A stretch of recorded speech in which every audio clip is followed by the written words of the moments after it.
Pension costs in San Diego County cities are on the rise according to a new report. And one city that's tried to bring its pension expenses down gets rebuffed by a judge this week. Joining me now are Cate of the San Diego County Taxpayers Association and Michael Zucchet, General Manager of the Municipal Employees Association. Chris, today the San Diego County Taxpayers Association releases this report saying that pensions in the county's cities are on the rise. The costs are, at least.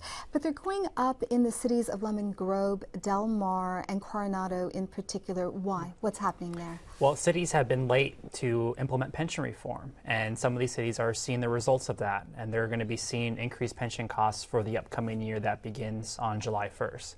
But those cities that have implemented pension reform years ago are starting to see the results of that. They're seeing decrease in costs. Solana Beach, for example, is going to be seeing a 9% decline in their pension costs for the upcoming year. And then a different thing we looked at in this report is on a per household basis. We found that Imperial Beach has the lowest cost per household when it comes to pension costs. But Del Mar, who is also only recently started to put in reforms, has the highest cost per household with their unfunded pension debt amounting to over $3,000 per household, and they're going to be spending about $500 per household on the annual pension costs this upcoming year.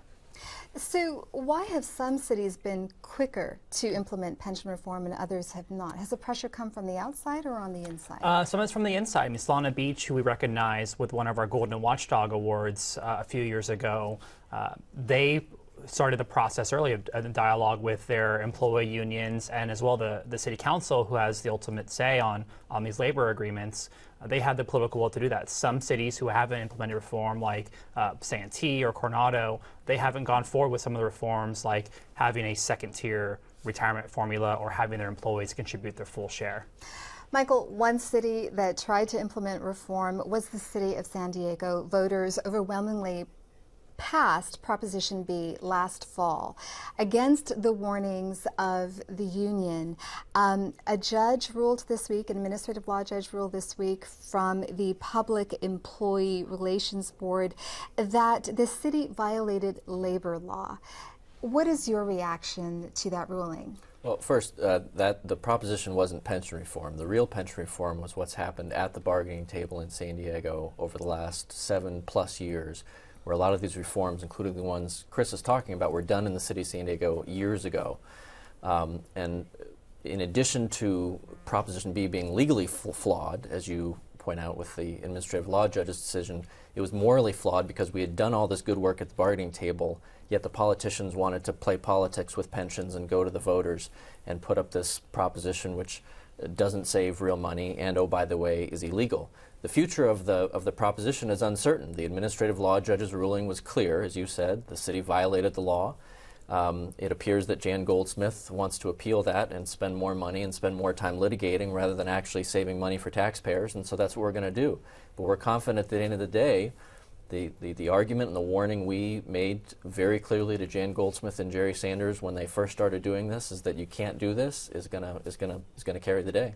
And I just want to correct myself that voters actually passed that measure back in June. Chris, what do you expect to come out of Proposition B? Is this going to be tied up in the courts for years to come? It appears that way, and I think that we're going to be standing behind the city attorney as we move forward. 120,000 San Diego residents sign a petition to put this on the ballot, and 66% of those voters in the city of San Diego approve Proposition B.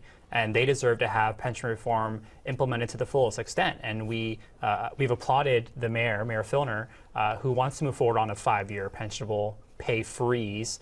But we believe that other elements of Proposition B, other charter amendment sections, need to be implemented to have the full effect of reform and the savings of nearly $1 billion over the next 30 years. Very quickly, but what about the cost of having this tied up in the courts? Right, and that's something that we're going to have to deal with. I mean, can we achieve $1 billion in savings with Proposition B? Yes, but we can't get there without moving forward with this and having it implemented and fighting this in the courts. Okay, we're going to have to wrap it up there. Chris, Cate, Michael Zucchet, thanks for speaking to us today. Thank you.